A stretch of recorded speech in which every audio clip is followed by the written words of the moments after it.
In the year 1215, rebellious barons in opposition to the poor leadership and onerous tax policies of King John of England came together in an effort to force the king, after years of abuse of power and poor treatment under his rule, to endorse the so-called Magna Carta Libertatum, or the Great Charter of Liberties, which constituted the first attempt at compiling a charter of rights for the barons as well as the church, allowing for protection from illegal imprisonment, preservation of church rights, limitations on taxation with respect to feudal responsibilities with regards to the barons towards the king, and granting access to swift justice. The Magna Carta was originally conceived by the Archbishop of Canterbury to bring about peace between King John and his rebellious barons, and though initially introduced in 1215, it was rejected by the king, which led to the First Barons' War between the years 1215 and 1217. Despite initial rejection, the end of the war forced the son of King John, Henry III, to recognize the document as part of a peace treaty. The historical significance of the Magna Carta Libertatum cannot be understated, as it forms in its contents the bedrock of important English legal traditions, as well as many of the ideas behind the American Constitution. It allowed for a reprieve against the abuses of the king against his feudal obligés, and though in time many of its dozens of clauses have been deleted or overlooked, largely because they were only applicable to the state of feudalism at the time, some have remained, such as the first instance of anything resembling the principle of habeas corpus, or recourse against unlawful detention. 572 years later, on the other side of the world, the men whom many call the founding fathers of the United States convened to write and later ratify what would become known as the American Constitution, which draws heavily upon many of the concepts first conceived in the Magna Carta. Of course, this was all preceded by the Declaration of Independence in 1776, which itself was spurred on by taxation without representation and the inability to interact with a distant government in Great Britain. And by now, you might be asking if I'm trying to offer you a history lesson of some sort. But I can assure you, I'm not. Rather, I would like to pose the open question as to whether or not the documents I have mentioned and the principles attached to them were born out of pragmatic concerns or out of devotion to some airy ideal. Were King John's barons advocating for increased rights and greater protection for reasons of abstraction, or because, in the context of their time, they thought it necessary to introduce new ideas?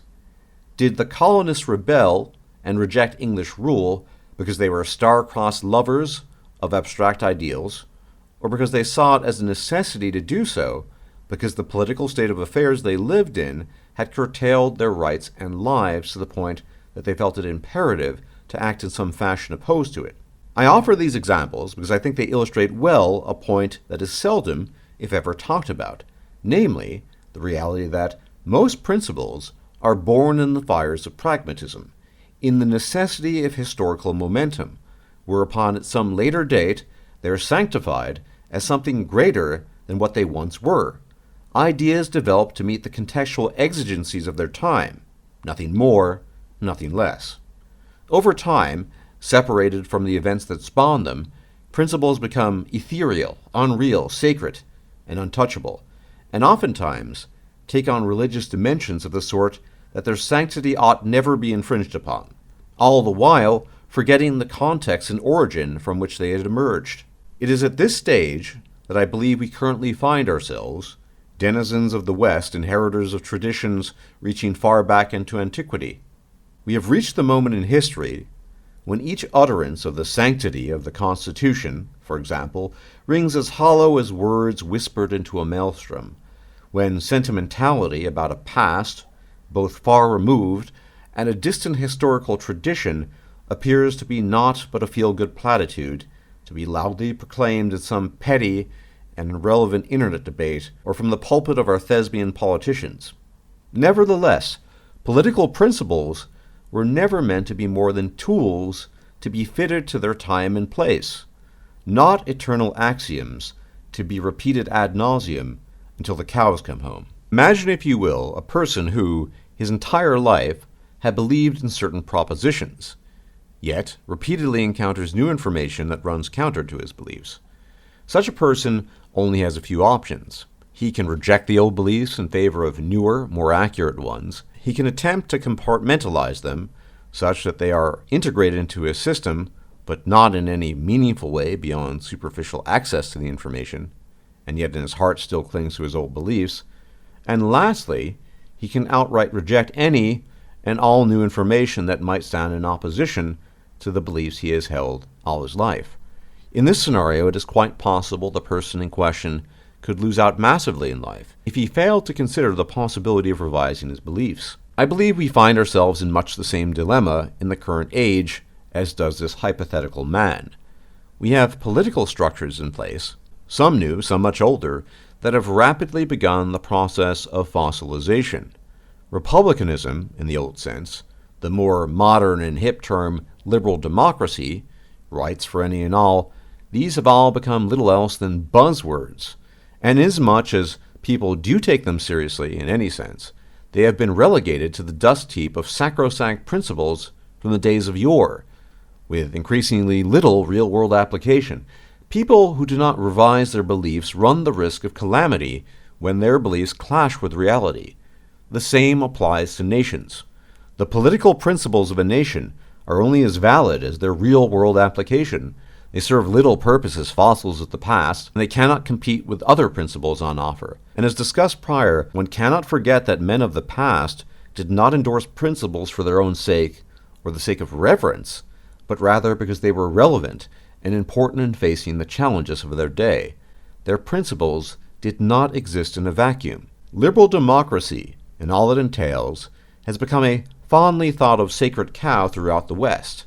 And with ideas such as the so-called end of history, this political structure is seen as the final and last evolution in political governance. But how can it be, inasmuch as political structures need to be adaptive to their environments? Feudalism in England would have continued with business as usual in such a world, and the Founding Fathers could have stayed home and rested on their laurels instead of composing the Constitution. Such political events as the ones mentioned above were above all reactive in their nature, and those who brought about changes to their world saw the necessity to do so rather than to cling to moldy models of the past by attempting to fit the world around them to moribund principles.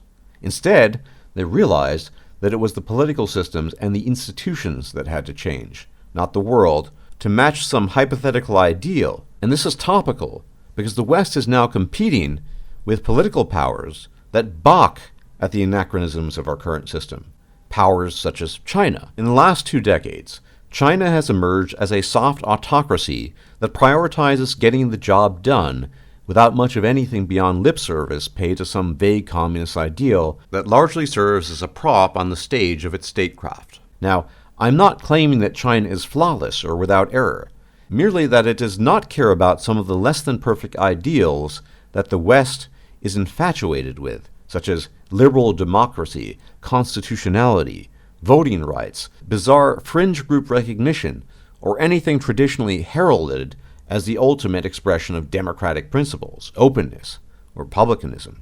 It is not perfect, but it works for them. And China's disregard for these things allows them to pursue goals in a way that would never be permitted in the West by throwing conventional morals and ethics by the wayside. And thus the question must be asked, what good are principles if they no longer function in a way such that they advance the societies they are purported to serve?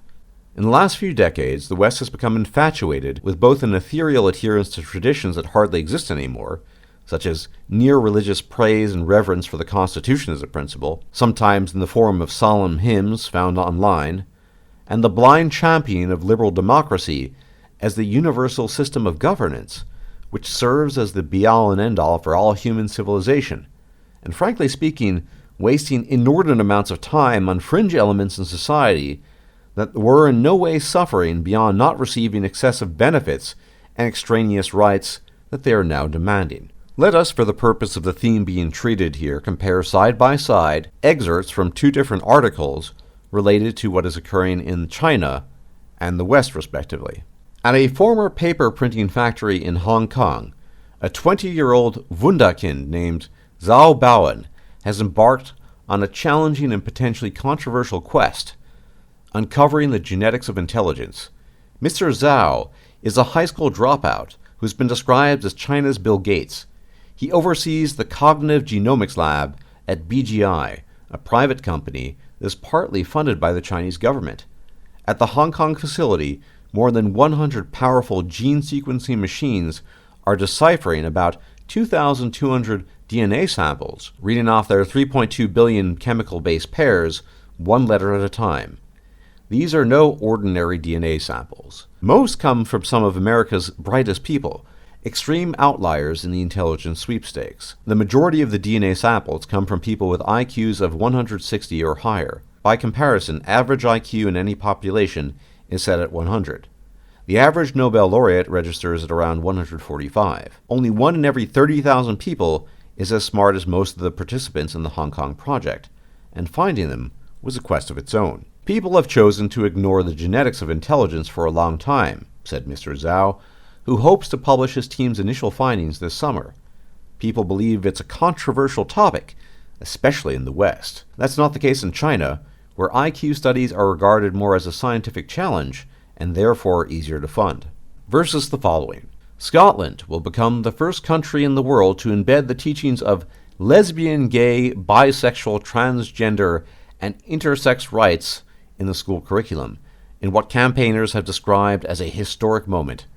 State schools will be required to teach pupils about the history of LGBTI equalities and movements, as well as tackling homophobia and transphobia, and exploring LGBTI identity after ministers accepted in full the recommendations of a working group led by the Time for Inclusive Education TIE campaign. There will be no exceptions or opt-outs to this policy, which will embed LGBTI inclusive education across the curriculum and across subjects, and which the Scottish Government believes is a world's first. Jordan Daly, the co-founder of TIE, said that the quote-unquote destructive legacy of Section 28 had to come to an end. This legislation, introduced in 1988, banned local authorities in the UK from promoting homosexuality until it was eventually repealed in Scotland in 2001 and in the rest of the UK 2 years later. Daly said, "This is a monumental victory for our campaign and a historic moment for our country. The implementation of LGBTI inclusive education across all state schools is a world first. In a time of global uncertainty, this sends a strong and clear message to LGBTI young people that they are valued here in Scotland." In the West, discussions of intelligence are frowned upon, if not outright de facto banned, where the legacy of the blank slate of regarding all human beings as equal in their capacities and an ideology that has reinforced this line of thinking have, for all intents and purposes, disallowed for a conversation of the sort that needs to be had. China, on the other hand, is more than happy to launch forward, delving into the mysteries of the human genome in an effort to discover the genetic origins of intelligence, because it is clear to them, as it should be to anyone who can think that intelligence is highly heritable and therefore studying its genetic basis will eventually yield fruit. With technology such as CRISPR-Cas9, discovering the polygenic basis of intelligence may allow for untold leaps forward in gene editing and human modification, something China is ardently and gleefully pursuing.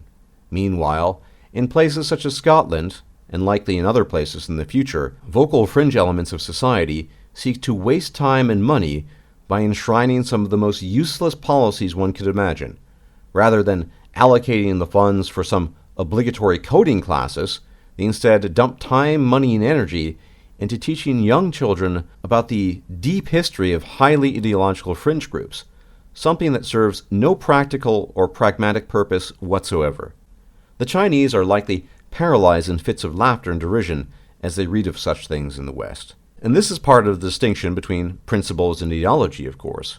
Principles are only as useful as their application, and can be jettisoned to make way for new ones that have application where the old ones did not. Ideology by itself need not undergo such a process, because it is unearthly, insubstantial, drifting forever in the clouds above our minds, in some far-off never-never land. It is why the West, which has been lost to ideological insanity, has forfeited its adaptability, its pragmatism, and yes, its principles. Principles are not eternal. They exist only inasmuch as they can be applied to our world and environment. and this might be worth considering before the West fully commits itself to the flames, lost in thought, dreamily affixed to some effete ideological fantasy that never was and can never be. Thank you very much for watching. As YouTube has demonetized this channel, it now operates solely off of the generosity and contributions of its subscribers. Please consider making a donation or becoming a patron. Any and all support is more than appreciated. If you liked this video, please like, share, and subscribe. And if you enjoy my content, please consider making a donation or becoming a patron. Thanks for watching.